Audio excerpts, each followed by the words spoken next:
पंजाब में स्थित सिख धर्म के 3 तख्त साहिबान वाले शहरों को पावन शहरों का दर्जा देना पंजाब सरकार के लिए बड़े सौभाग्य की बात है। ये शहर है श्री अमृतसर साहिब, श्री आनंदपुर साहिब और तलवंडी साबो। ਇਹ ਤਿੰਨੋਂ ਤਖਤਾਂ ਦੇ ਸ਼ਹਿਰਾਂ ਨੂੰ ਪੰਜਾਬ ਦੇ ਅਧਿਕਾਰਤ ਪਵਿੱਤਰ ਸ਼ਹਿਰ ਵਜੋਂ ਐਲਾਨ ਕਰਨ ਦਾ फैसला करता है। अस्सलाम वालेकुम दोस्तों, भारत में 22 करोड़ मुसलमान रहते हैं, लेकिन आज हकीकत क्या है? आज हकीकत यह है कि 13 से 18% मुसलमान जेल की सलाखों के पीछे हैं, जबकि उनकी आबादी करीब 14-15% है।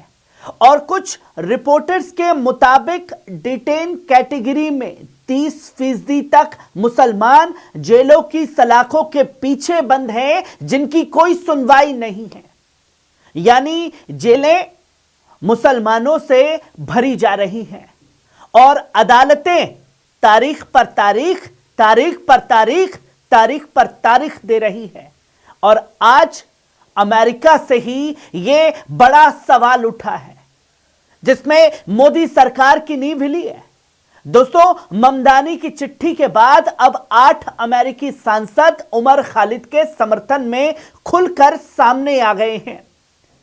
इन सांसदों ने भारत सरकार को खत लिख करके साफ तौर पर पूछा कि उमर खालिद को 5 साल से ज्यादा बिना मुकदमे के जेल में रखना अंतर्राष्ट्रीय कानून की खुली अवहेलना है।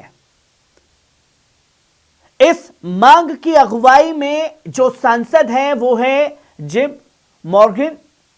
साथ ही साथ ममदानी ने भी ये सवाल उठाए हैं कि भारत का लॉ एंड ऑर्डर मुसलमानों के लिए कहां जा रहा है। और दोस्तों, उमर खालिद सितंबर 2020 से जेल की सलाखों के पीछे बंद है। यूएपीए उसके ऊपर लगाया गया है। अब तक ट्रायल शुरू नहीं किया गया है। अदालत सिर्फ तारीख पर तारीख, तारीख पर तारीख या जमानत खारिज कर रही है। और आरोप क्या लगा है उमर खालिद के ऊपर? दिल्ली में दंगे भड़काने का। जिन दंगों में 53 लोग मारे गए, वो सारे के सारे उमर खालिद के ऊपर ठीकरा फोड़ा जा रहा है। सैकड़ों लोग जख्मी हुए, लेकिन आज तक अदालत में कोई ठोस सबूत पुलिस प्रशासन पेश नहीं कर पाया, सार्वजनिक नहीं कर पाया कि उमर खालिद के लिए जो भी चीजें जुटाई उसमें सबूत कितना है। पर ट्रायल के नाम पर 5 साल से ज्यादा जेल की सलाखों के पीछे भेज दिया गया है। दोस्तों, 2023 में न्यूयॉर्क हाउडी डेमोक्रेसी इवेंट के दौरान ममदानी ने उमर खालिद की जेल से लिखी डायरी पढ़ी थी, जो तस्वीर दुनिया के सामने आई। ममदानी ने कहा था, यह न्यायिक प्रक्रिया नहीं, यह न्याय का मजाक है जो केंद्र की मोदी सरकार उड़ा रही है।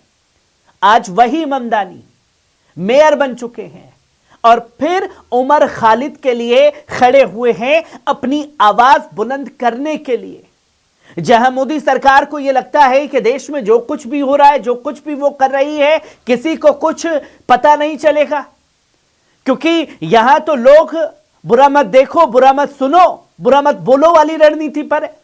पर क्या सिर्फ उमर खालिद जेल की सलाखों के पीछे है? मौलाना तौकीर रजा खान को जेल की सलाखों के पीछे डाला गया है। मौलाना उमर गौतम को जेल की सलाखों के पीछे डाला गया है। मौलाना खलीमुल सिद्दीकी को जेल की सलाखों के पीछे डाला गया है।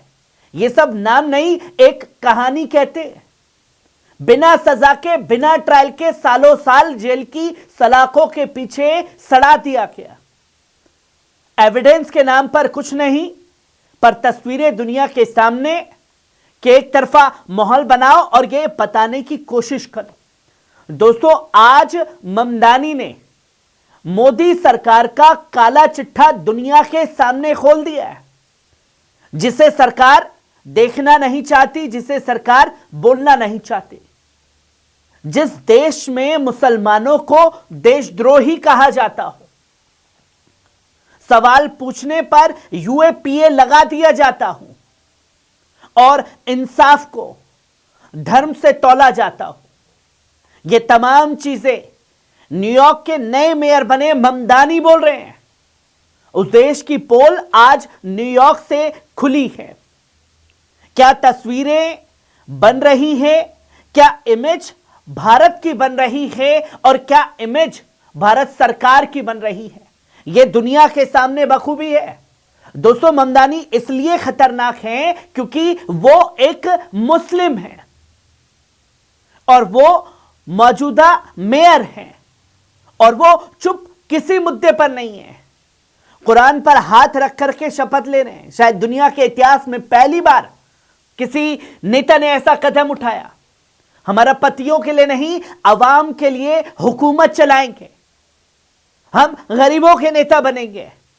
और आज उन्होंने भारत के मुसलमानों की आवाज दुनिया तक पहुंचाने का काम किया है और यह बताने का काम किया है कि भले ही देश की मीडिया को आपने खरीद लिया हो, वो कुछ बोलेगी नहीं तो कुछ बाहर जाएगा नहीं, पर बाहर में काले चिट्ठे छप रहे हैं, बोले जा रहे हैं। ममदानी न्यूयॉर्क के पहले मुस्लिम मेयर बने हैं और पहले भारतवंशी भी हैं। दोस्तों, आपको याद होगा कि जब लंदन में पीएम बने ऋषि सुनक तो भारतीय मूल के हैं, भारतीय मूल के नाचने लगा था, एक टांग पर भंगड़ा करने लगा था देश का गोदी मीडिया। भारतवंश के तो ज़ोहरान ममदानी भी हैं, पर ज़ोहरान ममदानी कट्टरपंथी हैं क्योंकि वो एक मुसलमान हैं और इसी सोच के खिलाफ दुनिया के सामने बिगुल फूंकने का काम ज़ोहरान ममदानी ने किया और साफ तौर पर कट्टरपंथी नेताओं को चताया कि आप इस्लाम और मुसलमानों को जिस एंगल से दिखाते हैं, मैं उस तिलिस्म को तोड़ दूंगा। ममदानी ने उमर खालिद को खत क्यों लिखा? यह एक सवाल है। सवाल यह है कि भारत की सरकार कब इंसाफ लिखेगी? यह सबसे बड़ा सवाल है। और सवाल यह है कि 22 करोड़ मुसलमान आज भी यह पूछ रहे हैं, आखिरकार हमारा गुनाह क्या है, हमारा कसूर क्या है और हमारी सुनवाई आखिरकार कब होगी, जिस पर तारीख पर तारीख मिलती रहती है। आज ममदानी ने वो आवाज उठाई है, वो सिर्फ उमर खालिद के लिए नहीं, वो हर उस मुसलमान के लिए है जो जेल में बिना जुर्म साबित हुए हैं। मैं हूं आपके साथ नदीम अकरम और आप देख रहे हैं पल पल न्यूज। आपको खबर कैसी लगी? कमेंट बॉक्स में आकर के अपनी राय जरूर दीजिएगा। शुक्रिया।